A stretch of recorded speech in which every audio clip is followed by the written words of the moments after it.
আসসালামু আলাইকুম এভরিওয়ান, আমি মানিকগঞ্জ থেকে এমডি আসাদ। এবছরের লাস্ট আমাদের কিং কোয়েলের ব্যাচ মাত্র 4 পিস বাচ্চা বের হয়েছে।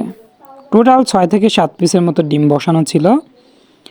4 পিস বাচ্চা বের হলেও বাচ্চাগুলোর কালারটা মাশাআল্লাহ অনেক সুন্দর হয়েছে। বিশেষ করে আমার হাতের এই বাচ্চাটা ডিফারেন্ট কালার। এর আগে পরে কখনো এ ধরনের কালারের বাচ্চা বের হয় নাই। এটা হচ্ছে হোয়াইট অ্যান্ড গোল্ডেন মিশ্রিত কালার। এর আগে পরে কখনো আমাদের এ ধরনের কিং কোয়েলের বাচ্চা বের হয় নাই ডিম থেকে। আর এই বাচ্চাগুলোকে এখন বুডিংয়ে দিয়ে দিতে হবে।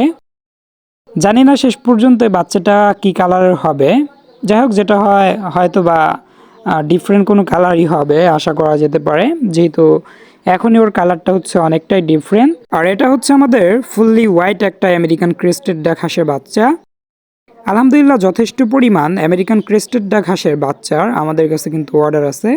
আগামী 2 থেকে 3 তারিখের ভিতর নতুন আরেকটা কিন্তু আমাদের আমেরিকান ক্রেস্টেড ডাকের ব্যাচ বের হবে। সে ব্যাচটা তো অনেকগুলো বাচ্চা বের হবে আশা করা যেতে পারে। আর এই বাচ্চাগুলোকে হচ্ছে বোর্ডিংয়ে দিয়ে দিতে হবে কিং কোয়েলের, যেহেতু এরপর হচ্ছে 2025 সালে আর কোনো ব্যাচ আমাদের বের হবে না। যা বের হবে নতুন করে হচ্ছে আমরা যদি ইনকিউবেটরে ডিম বসাই তবে সেখান থেকে 26 সালে।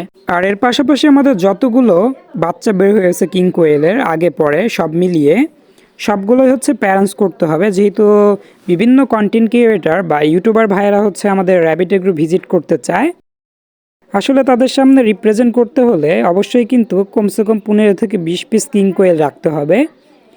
আর আগেকার কিং কোয়েলগুলো যেহেতু আমরা সেল করে দিয়েছি, মাত্র হচ্ছে 3টা প্যারেন্টস আমাদের কিং কোয়েল আছে, 2টা ফিমেল এবং একটা মেল। এজন্যই আমাদের নতুন করে কিছু কিং কোয়েল প্যারেন্টস করতে হবে তাদের সামনে রিপ্রেজেন্ট করার জন্য। 2-4টি করে পাখি যদি তাদের সামনে আমরা রিপ্রেজেন্ট করি ভিডিওটা কিন্তু ভালো হয় না।